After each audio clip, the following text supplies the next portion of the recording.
Bharati, I'm head of Joshi Advocates. Thank you very much for joining us in this video. In the next 5 minutes, we'll look at what are the reasons the Home Office could use to refuse an entry clearance spouse visa application. So in this scenario, we'll look at someone who's outside the UK and who is married to somebody who's inside the UK, the sponsor. The sponsor is a qualifying person, so British, settled, EA national with pre-settled, refugee or humanitarian protection. The sponsor must have one of these statuses for the UK to be a qualifying sponsor. Now, number one, marrying someone who's British or a qualifying sponsor does not mean we straight away get the entry clearance. There are other requirements to meet, such as a financial requirement, maintenance, English language, and TB, tuberculosis test certificate. So take legal advice on it and see our other video on the 5 steps for a spouse visa, right? Now, if the Home Office refuses application, sometimes it could be, let's say, number one, relationship. So you didn't give the marriage certificate or a divorce certificate of your previous relationship having broken down, or there's an overlap. You married the person now, but your previous marriage was still ongoing and it had not dissolved. So step one, Home Office will say your previous marriage was ongoing and you married the second one in between, therefore we don't recognize this current marriage, right? So take legal advice on that.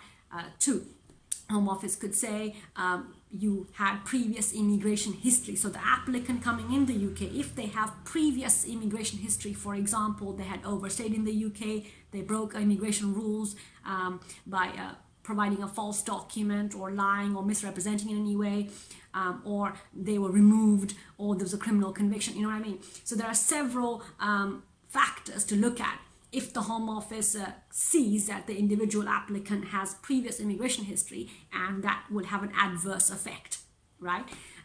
For example, someone overstayed and they had made several applications and then finally left the UK and then is applying to come in. Usually Home Office would say wait for 1 year, and so you leave, say, in 2010, having had some breaches of immigration history, no visa or overstaying or some sort of other problems in immigration matters in the UK. You leave buying your own ticket in 2010, then it will be 2011. That will be the earliest opportunity for you to apply.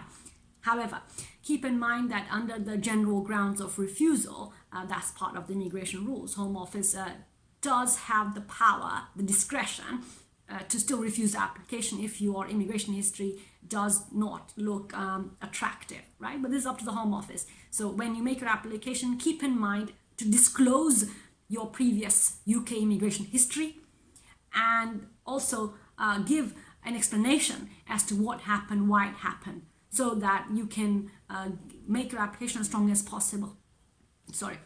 You can make your application as strong as possible, and the caseworker will take that into consideration when assessing whether the application should be granted or does it fall for refusal, right? Another reason for refusal would be because the spouse visa entry clearance has specific documents that must be provided, right? So if you have an application which says the sponsor meets the financial requirement based on employment, then the Home Office will say, yes, you must give 6 months pay slips, right? But if you give 5, then you give the reason to the Home Office to refuse your application.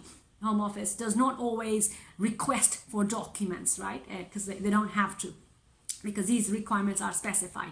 Now, let's say you give an English language test certificate, but that is 5 years old prior to the date of the application. Home Office could still use it as a reason for refusal. So make sure your documents are up to date and in line with the requirements at the date when you submit the application, and disclose your previous immigration history where relevant to the Home Office. Yeah, because if you don't disclose it because you think, I thought they meant this, but then I read the question in this way, I didn't understand XYZ, then the application becomes weaker and you lose the opportunity to address the concern or the weakness in the application. Allow the Home Office a reason to refuse by saying, oh no, you're trying to hide information, or you have used deception by trying to hide information and not disclose. That is a stronger reason for refusal, and then it's much more difficult for you to then, upon going to appeal on court, to explain why that oversight took place, right? Now, I hope that's been helpful. As always, contact details below, subscribe, and I'll see you next week. Thank you so much. Take care.